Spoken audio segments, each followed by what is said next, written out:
सारी उधो मरी में तो कुढ़ी कुढ़ी के मरी में तो कुढ़ी कुढ़ी के उधो रात कटगी मोरी तारे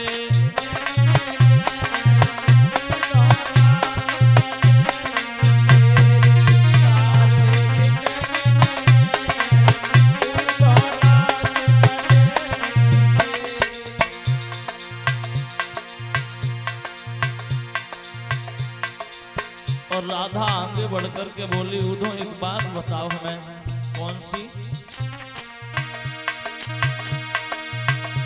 अरे कैसे मिलन ओए मेरे उधो नटवर कुंज बिहारी से उन माधव मदन मुरारी से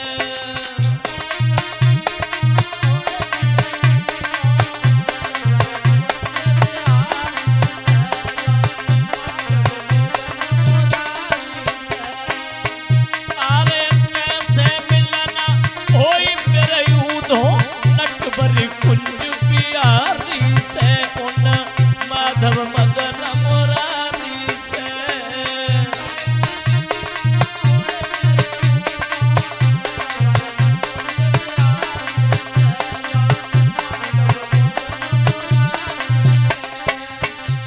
उधो जब तजो श्याम ने मधुबन को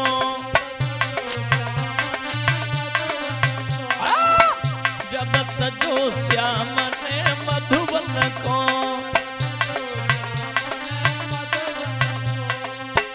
दुख उपजो बाद नाम सबको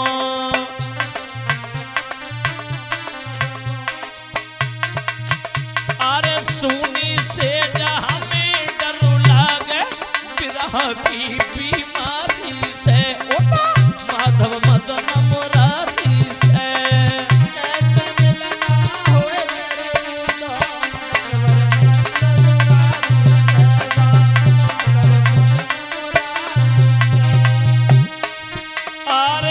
से मिलन होई मेरे उदो नटवर कुंज बिहारी से उना माधव मदन मुरारी से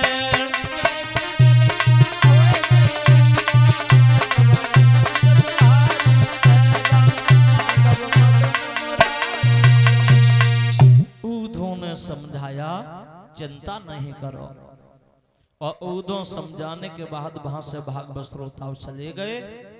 कन्हैया ने एक समुद्र के अंदर 48 कोस लंबा एक नगर बसाया जिस नगर का नाम पड़ा था दोहरे का। अब आइए संक्षेप में तुम्हें बताएं। अरड़त नगरी के रहने वाले महाराज रेवतक, इनकी पुत्री का नाम था रेवती। भगवान के बड़े भैया बलराम की शादी रेवती के साथ कैसे भाई?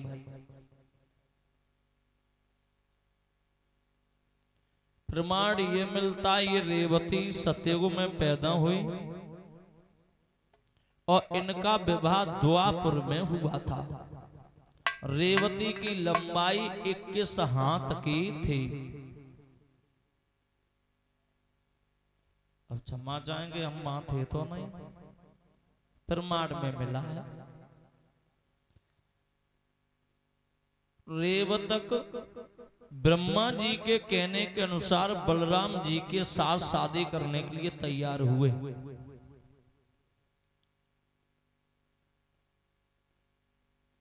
बलराम जी ने मना किया, बोले हम शादी नहीं करेंगे।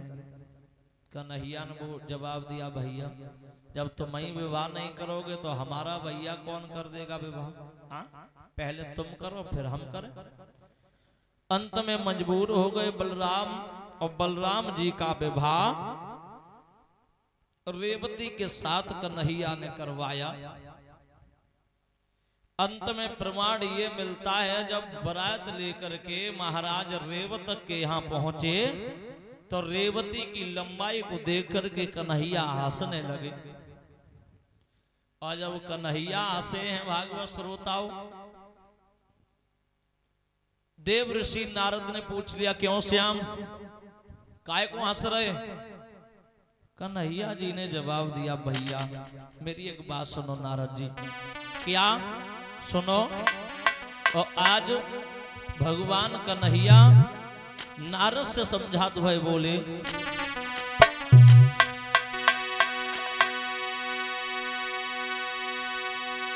क्या मेरा छोटो है भैया होई तनी लंबी हो जाई। गुरुदेव देख नहीं रहे हो तुम? क्या मेरा छोटो है भैया होई तनी लंबी हो जाई। आकाश बस इन्हें देख कर हंस रहे हैं सभी, बस इन्हें देख कर हंस रहे हैं सभी।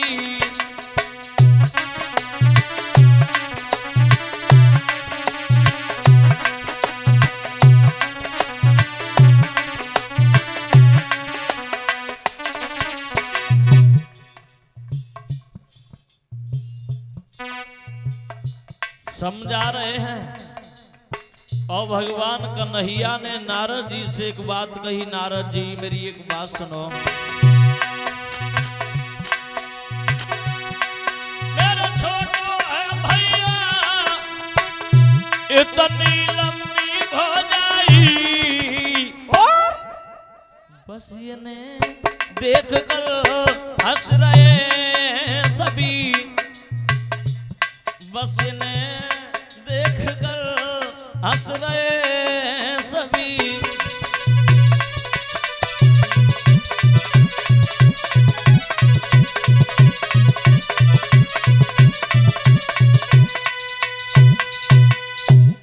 हम कहाँ हंस रहे? कितनी लंबी भाभी और कहाँ हमारे भैया बलराम? हम नहीं बल्कि ये सब बारात के लोग हंस रहे हैं। और देव ऋषि नारद से कन्हैया ने एक बात कही, नारद जी पहली बात तो जो पालकी में बैठे ना जा पे, काय को लंबी इतनी है, इतनी बड़ी पालकी कहां से लाएंगे? कोई बात ना है, हम रेवती को इनसे द्वारिका तक पैदल ही पैदल ले जाए। इतने लंबे तो हमने महल ना बनवाए जो रेवती अंदर घुस जावे। कोई बात नहीं, हम महल तोड़वा के दूसरे महल बनवा लेंगे। लेकिन भला दुनिया के लोग क्या कहेंगे कि कहां बलराम और कहां बलराम की पत्नी। और कन्हैया बोले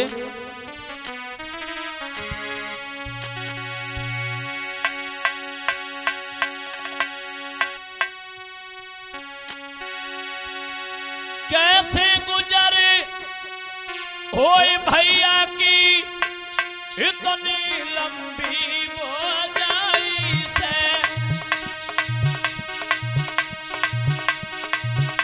वो प्यारी भवन हमारी से।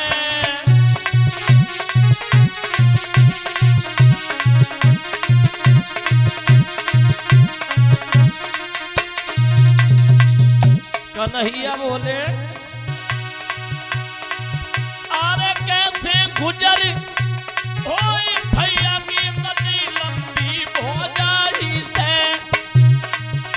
वो प्यारी भवन हमारी से।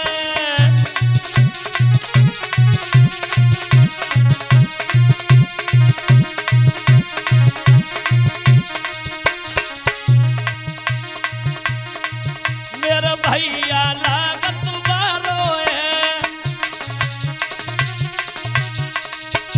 भगवान कन्हैया बोले मेरा भैया लागत वालो है।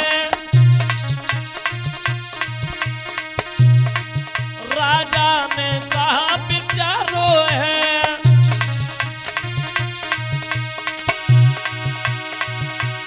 अब तक बिटिया रही बाप घर अम्मा की रखवारी में। वो प्यारी भवजा हमारी से।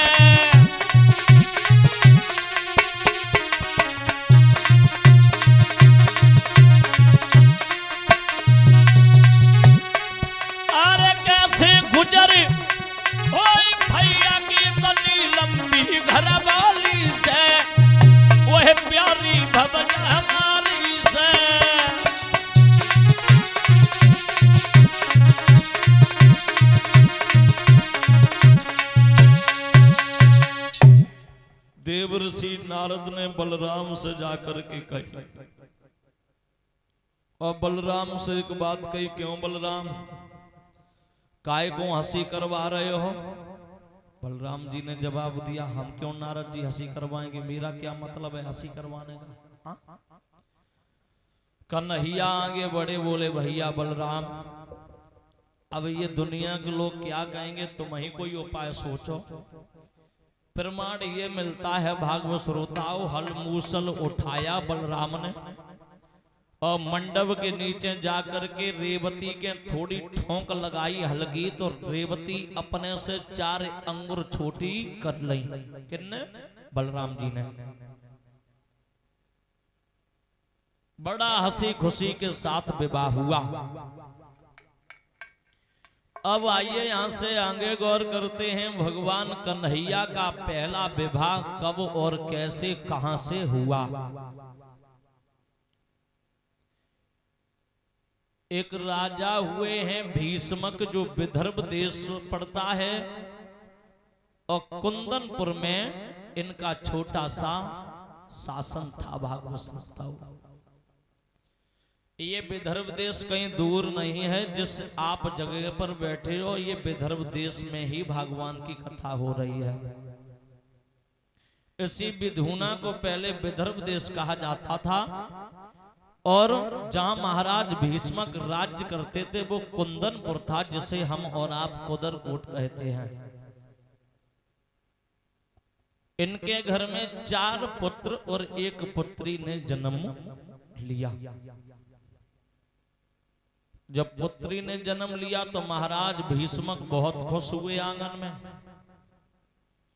और महाराज भीष्मक ने देवर्षि नारद को बुलाया और जवाब दिया, प्रभु हमारे घर में एक बहुत सुंदर बच्ची ने जन्म लिया है, उसका नामकरण संस्कार करो, कैसे उसके दिन दिशा होंगे, कैसा उसका जीवन होगा। और जो भीष्मक ने इतनी बात देवर्षि नारद से कही तो नारद ने देर नहीं की भागवत श्रोताओं, और नारद बोले,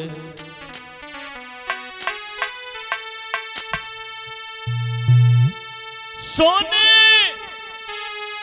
राजा की बात मुनि ने हाथ पत्रिका लिया,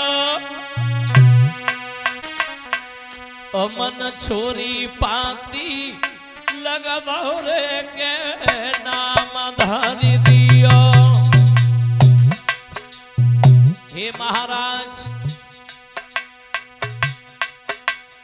अरे रुक्मिणी जाको नाम सिद्ध सब काम देवने कियो।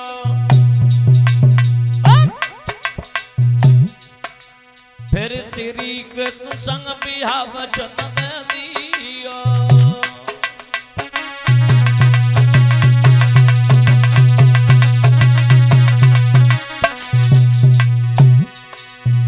भीष्मक से देवर्षि नारद बोले हैं, हे महाराज भीष्मक, तुम्हारी बच्ची का नाम है रुक्मिणी,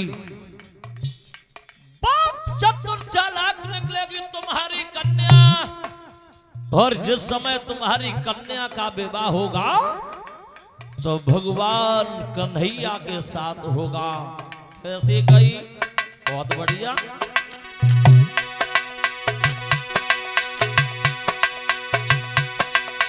सुन राजा की बात, सुन राजा की बात, मुनि ने हाथ पत्रिका लियो, पत्रिका लियो।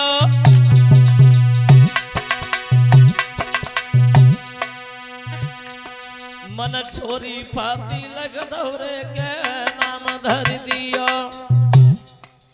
हे महाराज, हे रुक्मिणी जाको नाम सिद्ध सब काम देवने कियो, और श्री के संग बिहा वचन दे दियो।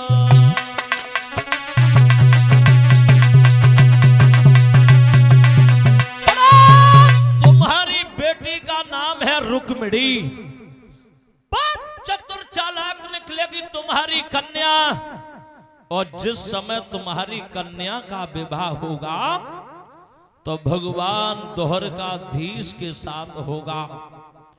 और जो इतनी बात भागवत श्रोताओं सुनी है भीष्मक ने के हमारे दामाद कन्हैया बनकर के आएंगे तो हमारी तो जिंदगी संभल जाएगी। भीष्मक गद्दी से उछल पड़े हैं भागवत श्रोताओं।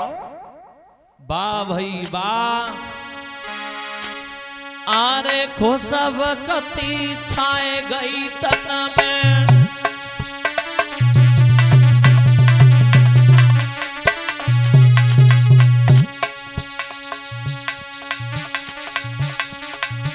आरे पकड़े भुजा के बीच भवन में, नारद बैठा रे आंगन में।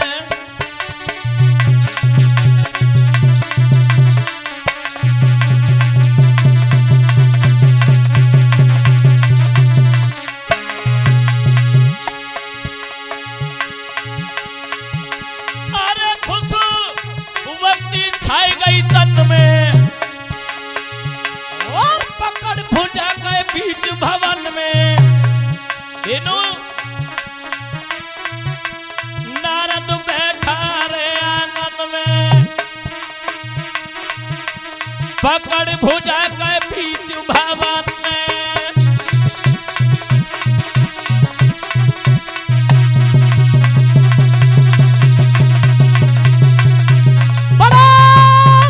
देव ऋषि नारद को बिठा लिया। भागवत श्रोताओं बहुत दान दिया।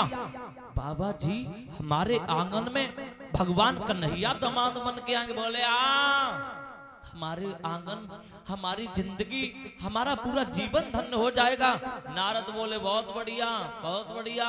बीड़ा उठाया चले गए।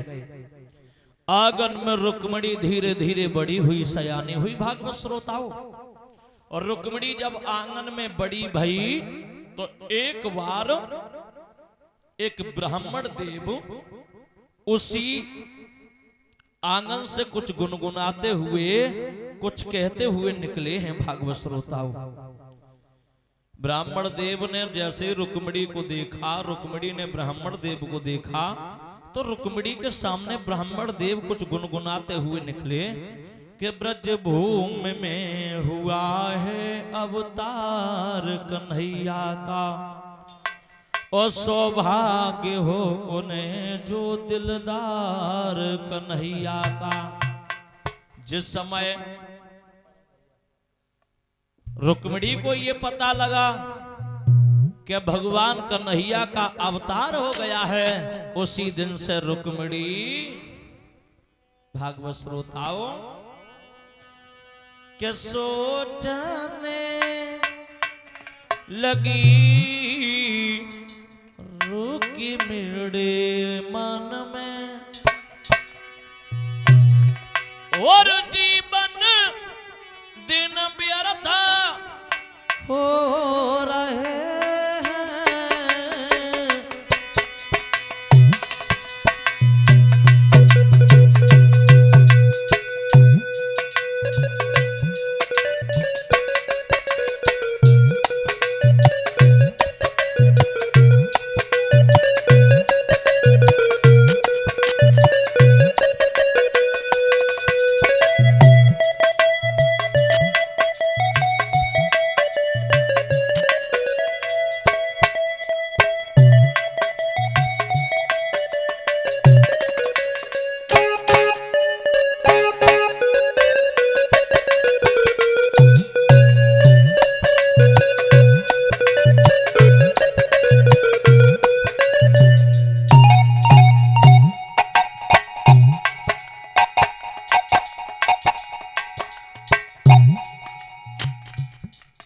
सोते उठते जागते फिरते रुक्मिणी केवल भगवान का ही गुणगान कर रही है।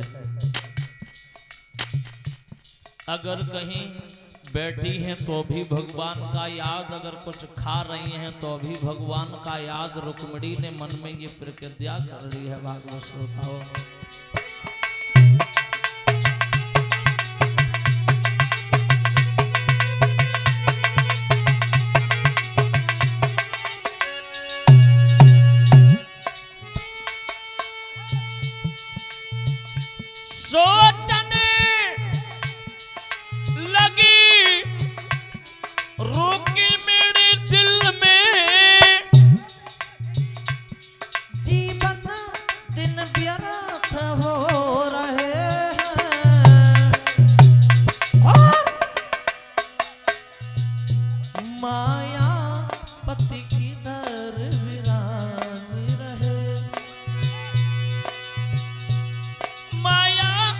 सत्य की दर सो रहे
सोते उठते जागते घूमते फिरते रुक्मिणी केवल भगवान का गुणगान कर रही है।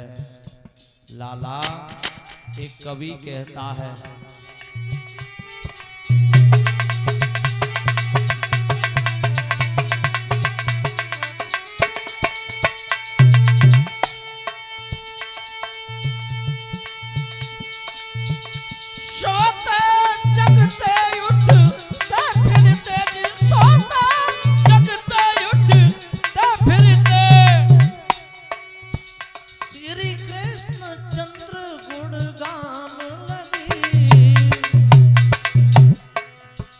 सकियन में जो चर्चा छिड़ी जावे,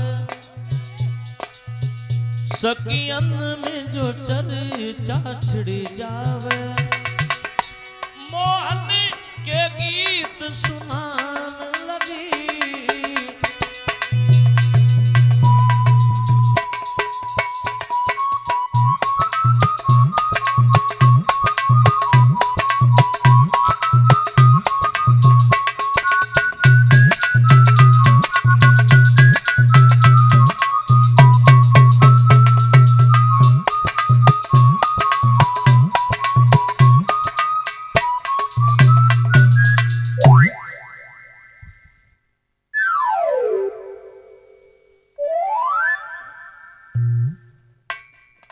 रुक्मिणी ने जिस समय भगवान के नाम की माला जपी, परीक्षित जी रुक्मिणी आंगन में धीरे धीरे बड़ी हुई, सयानी हुई।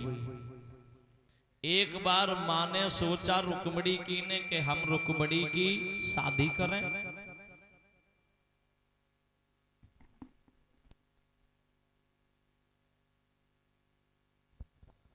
और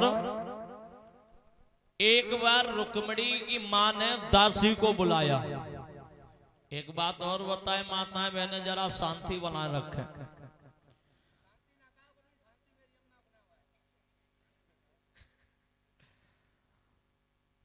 हर माता और पिता का ये फर्ज बनता है समाज के अनुसार कि अगर पुत्री आंगन में शादी के योग्य है तो घर का हर कार्य रोक देना चाहिए, लेकिन पुत्री की शादी में कभी रुकावट नहीं करनी चाहिए। क्योंकि समाज में रहने के बाद माताओं, हमारे पिता के समान बुजुर्गों, कुछ बातों का विशेष ध्यान रखा जाता है। किन बातों का ध्यान रखा जाता है?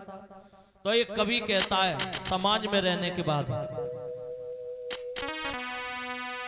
एक कवि लिखा है, और कवि ने लिख करके बड़ा सुंदर कल्पना की है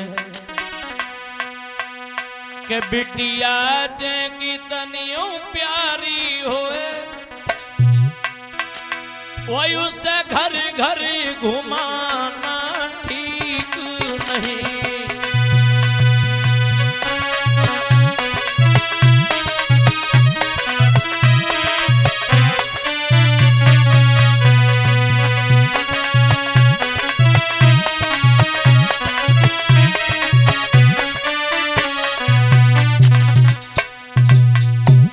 परीक्षक जी, समाज में रहने के बाद कुछ बातों का ध्यान रखा जाता है।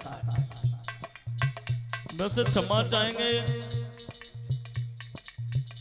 कलयुग में अगर किसी को समझाओ तो लोग ऐसा मानते हैं कि जी हमें उपदेश दे रहे हैं, लेकिन जरा सोचने की बात है।